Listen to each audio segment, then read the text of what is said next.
People are deeply concerned. Many of them, it seems, fleeing. Some of the images from there showing the outbound highways, most likely westbound, clogged with traffic. Not it is entirely surprising, but of course must come to a shock for people in the capital who literally a week or so ago often were talking about how they didn't really believe something like this could occur. And so we have a country in a state of emergency now, martial law, and deep fears as to when they might start seeing Russian military action in the skies over them or Russian troops in the streets where they live.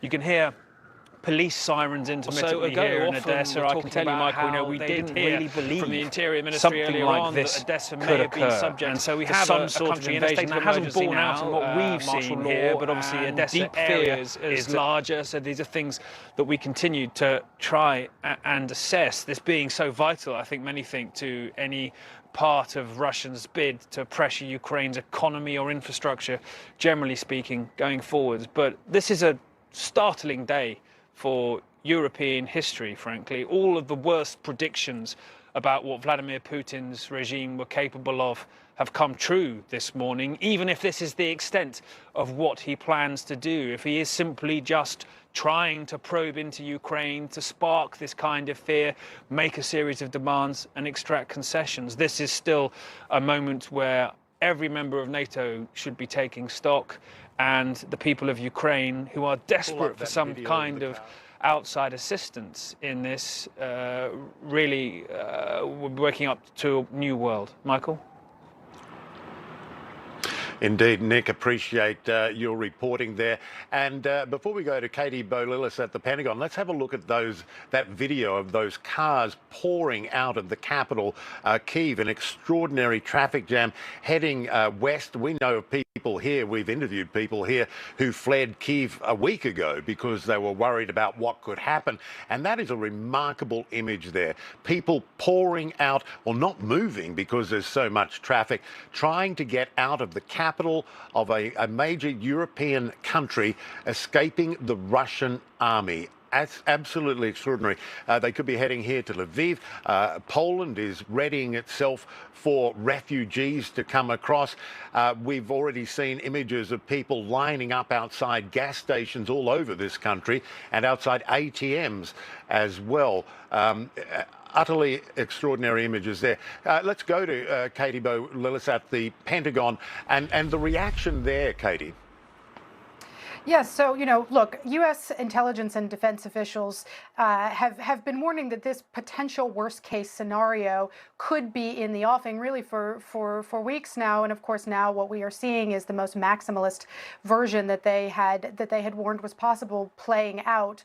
We do know that officials in the Defense Department are in real time closely tracking all of the sort of Russian military maneuvers, trying to get a sense for how this campaign is going to unfold. In particular, we know that officials are watching the incursion from Belarus, the Russian troops that have rolled across the border there, because, of course, that offers them a fairly direct pathway to Kyiv, to the Ukrainian capital. And what we understand from a senior U.S. lawmaker, a member of the Senate Intelligence Committee, Senator Marco Rubio, who has been receiving intelligence briefings on what the Russian planning for this invasion entails, tweeting just in the recent hours that incursion in particular suggests Russian planning to try to cut off Kyiv from Ukraine's own forces operating in the east of the country, sort of butting up against these separatist-held republics in the east of the country. So the Defense Department, intelligence community,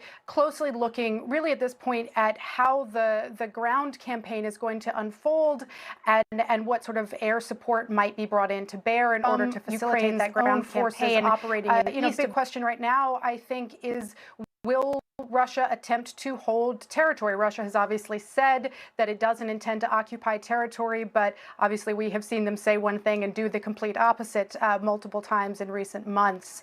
Certainly, U.S. officials tell us that they are very aware of a Russian military doctrine called Maskirova, which is really the embrace of deception as part of a military campaign. And so I think U.S. officials very closely tracking not necessarily what Russia says, but what Russia is doing at this point. Yeah, you're right. And as you and Nick Payton Walsh said, leaving anything out of the Kremlin at the moment would be a risky venture. Thanks so much, Katie Bowe-Lillis there at the Pentagon. Let's go to CNN White House reporter Kevin Liptak in Washington.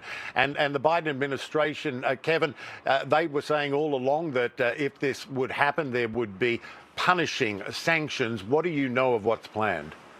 Yeah, this is something that the president has been warning of for months. And initially, he wanted this to be a deterrent for Vladimir Putin. Clearly, Putin wasn't deterred, and now it's being meant as a punishment. And so we do expect the president to come out midday tomorrow and to unveil this new set of sanctions. We are told that this is, quote, the full set. This is what the president has been warning about. That includes export controls, which would limit exports of technology to Russia. That would have a real effect on its military sector.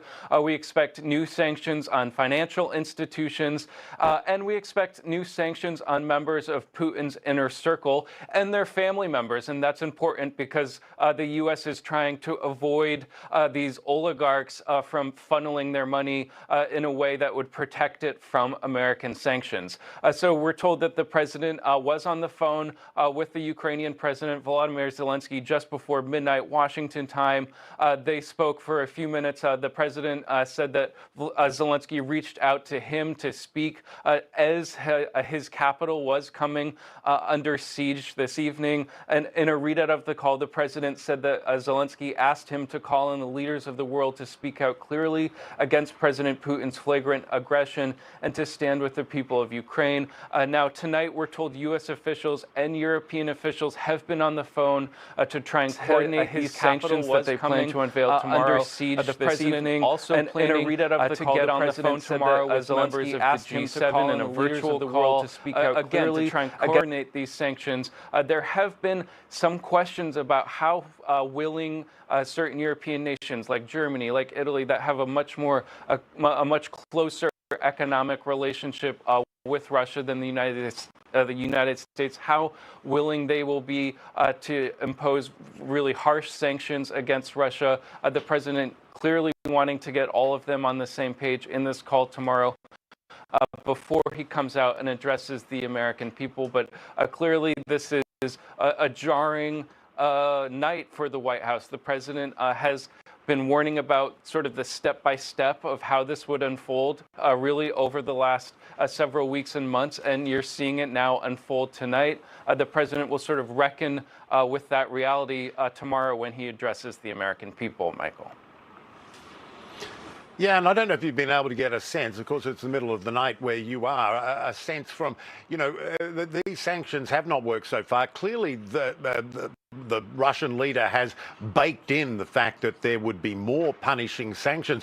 Is there if the initial sanctions were plan A and these sanctions are plan B, is there a C? Well, the White House has said all along that these sanctions would come in waves. The first wave was Monday. This is the second wave. It's not necessarily the last wave. They have built in this sort of long list of sanctions that they've been preparing over the last several months.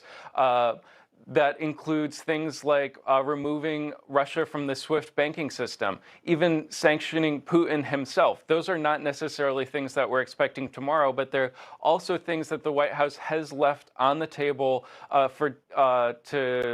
to impose down the line. So I think what you see tomorrow will be severe. It will be what the president has been warning about, but it's not necessarily the end of the road. But you do make a good point. A lot of Russia's economy has essentially been sanction-proofed. The White House has baked a little bit of that into what they're planning down the road. But it's a tough thing for them to get around. And clearly, President Putin wasn't deterred by the threat of those sanctions. We'll see what happens when these new sanctions go into effect tomorrow. Yeah, absolutely. Kevin Liptak, appreciate your reporting there. Also, Nick Payton Walsh and Katie Bowe-Lillis as well. Now, speaking of Europeans and their unity on this, a short time ago, EU leaders gave their response to the Russian invasion. Have a listen. We are facing an unprecedented act of aggression by the Russian leadership against a sovereign, independent country. Russia's target is not only Donbas. The target is not only Ukraine. The target is the stability in Europe and the whole of the international peace order. And we will hold President Putin accountable for that. This is not only the greatest violation of international law, it's a violation of the basic principles of human coexistence. It's costing many lives with unknown consequences ahead of us. The European Union will respond in the strongest possible terms.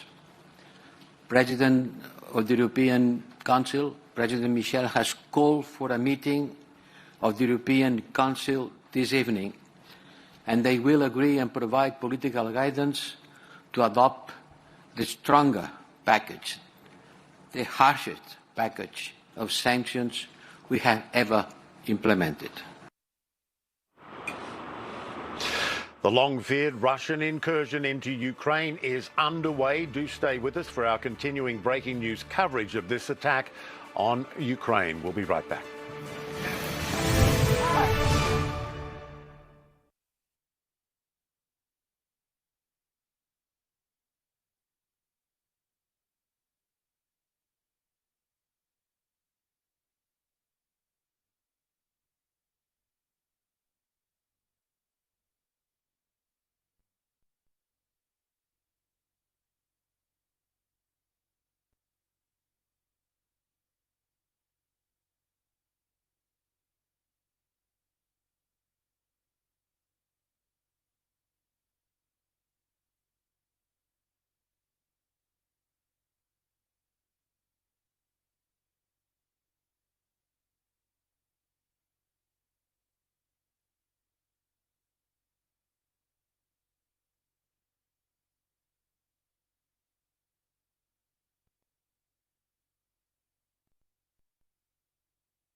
La soledad duele. Quiero verte. Ahora. Thinking back to how it started, I can't believe the way we parted. ¿Por qué mi amor? ¿Por qué mi amor? Did you have to